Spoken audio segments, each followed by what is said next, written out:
Assalamualaikum teman-teman, welcome to Cinta Story Channel. Part 8, istri sah jadi pelakor. Oh ya, buat teman-teman yang belum subscribe, dukung channel ini dengan cara tekan tombol like, subscribe, dan juga tekan tombol notifikasi loncengnya, biar kalian dapat updatean cerita selanjutnya dari Cinta Story. Jangan lupa share dan juga komentar di bawah ya. Part 8. Rafa merenung di kamarnya, memikirkan harinya yang jadi berat sejak Anggi masuk dalam kehidupannya.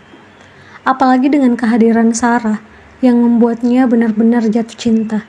Tapi dia bahkan tidak bisa walau hanya sekedar mengungkapkan perasaannya.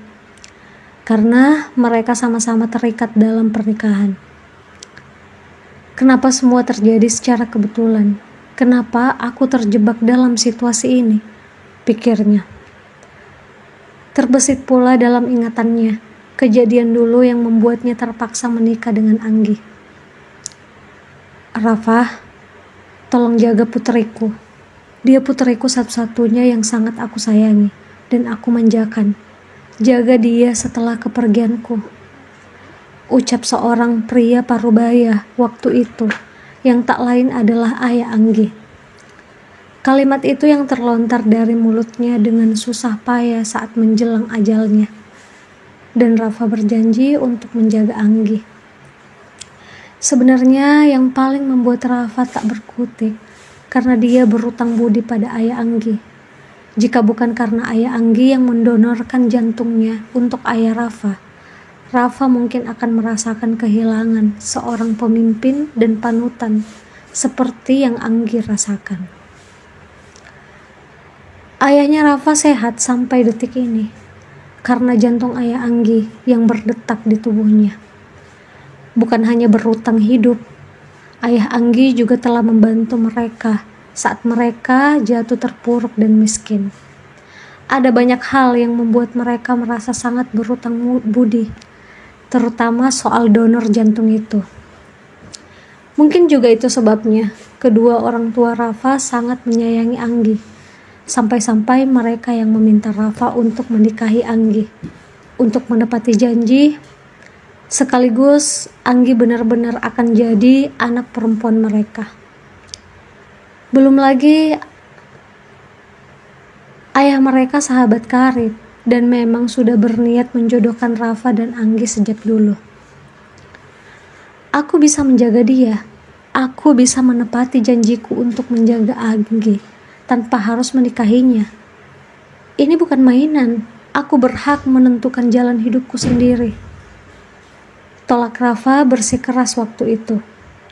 Tapi Rafa tak menyangka ayahnya nekat mau menyakiti dirinya dengan alasan merasa bersalah dan berdosa pada ayah Anggi yang sudah mempercayakan putrinya. Dan Rafa adalah satu-satunya orang yang ayah Anggi harapkan. Rafa terjebak dalam pernikahan yang tidak pernah dia inginkan. Sudah lebih dari 2 tahun lamanya. Dia tidak ingin bertahan, tapi tidak mungkin menceraikan Anggi. Jika dulu alasannya bertahan dalam pernikahan ini adalah karena orang tuanya, sekarang ada Sarah juga yang menjadi alasan. Dia mau tidak mau harus bertahan dalam pernikahan ini untuk bisa melindungi pernikahan Sarah. Keesokan harinya, pagi-pagi sekali, Rafa sudah bersiap-siap untuk pergi. Dia mengenakan pakaian santai, memakai jam tangan, kemudian meletakkan ponselnya ke dalam sakunya. Dia sengaja bangun lebih awal agar dia bisa pergi sebelum Anggi bangun. Karena beberapa hari sejak Anggi kembali ke rumah itu, Anggi selalu saja mengikuti Rafa kemanapun Rafa pergi. Hingga membuat Rafa terkekang dan merasa tak nyaman. Hari ini pun dia tidak berencana ke kafenya karena dia tahu Anggi pasti akan ke sana mencarinya saat dia tidak ada di rumah. Rafa mulai membuka pintu kamarnya dengan sangat perlahan hingga tak menimbulkan suara apapun. Dia melihat ke sekitar dan sepertinya Anggi memang masih tertidur hingga Rafa pun dengan cepat langsung keluar dari rumah itu. Bahkan saat ingin menggunakan motornya, dia terpaksa harus mendorongnya terlebih dahulu keluar dari gerbang rumahnya, agar Anggi tidak mendengar suara motornya. Syukurlah, aku bisa bebas hari ini. Anggi tidak boleh menemukan aku hari ini. Jika hanya sehari, rasanya akan sangat mudah menemukan alasan yang tepat, ucapnya bersemangat. Rafa pun hanya berkeliling dengan motornya. Walaupun tak ada tempat tujuan, tapi dia begitu sangat lega dan bahagia. Beberapa saat kemudian, Rafa singgah di sebuah toko merah untuk membeli minuman dan juga roti sebagai sarapan simpelnya. Dia pun duduk di sebuah kursi sambil menyantap minuman dan rotinya. Dia sangat merasa bebas hari ini, terlepas dari semua tekanan. Ini adalah sarapan pertama yang sangat dia nikmati sejak kepulangan Anggi. Rasanya benar-benar nikmat.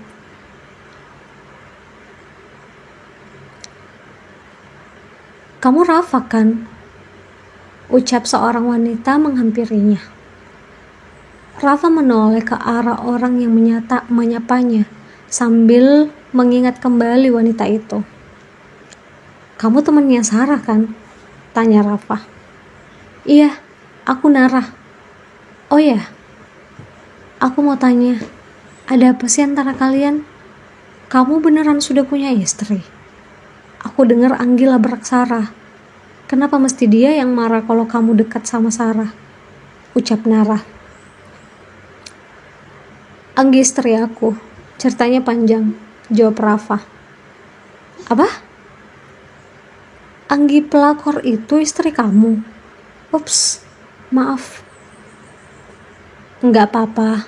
Oh iya, kamu bisa nggak bantu aku? Aku butuh bantuan kamu untuk mempertemukan aku sama Sarah hari ini." Pintar Rafa sangat berharap, yang dijawab anggukan oleh Nara. Setelah berbelanja di toko itu, Nara pun sengaja langsung pergi ke rumah Sarah. Dia tahu kalau Rendra pasti tidak ada di rumah itu, karena sudah berangkat ke kantor. Dan ini kesempatan yang bagus untuk menemui Sarah. "Nara, tumben kamu kesini pagi-pagi?" tanya Sarah menyambut temannya dan langsung mengajaknya masuk ke dalam kamarnya. Sarah masih ingin bersantai di dalam kamarnya. Bahkan sekarang dia tidak lagi melayani Rendra untuk membuatkan sarapan. Baginya tak ada maaf untuk Anggi dan Rendra. Dia akan terus bersikap acuh dan dingin pada pria yang sudah dinikahinya sekitar 3 tahun belakangan ini. "Aku tadi mampir ke toko. Ini sekalian ada sarapan buat kamu," ucap Nara menyerahkan roti dan juga kopi. "Baik banget sih teman aku yang satu ini. Aku memang udah lapar banget tapi malas keluar." Sarah dengan senang langsung memakan roti tersebut. "Itu dari Rafa," ucap Nara yang kemudian membuat Sarah langsung tercengang. "Rafa? Kamu ketemu dia di mana?" tanya Sarah. "Tadi ketemu di toko. Sekalian selain sarapan itu, dia juga titip ini buat kamu." Nara menyerahkan sebuah lipatan kertas. Dia tidak tahu apa isinya. Sarah pun langsung membuka kertas itu dan membacanya dalam hati. "Nara, dia sekarang di mana? Aku harus ketemu dia," ucap Sarah seperti terburu-buru. "Tunggu, ada satu hal penting lagi yang harus kamu tahu." "Apa itu?" tanya Sarah semakin penasaran. "Anggi. Dia ternyata istri Rafa," ucap Nara. "Apa? Anggi pelakor itu istri Rafa?"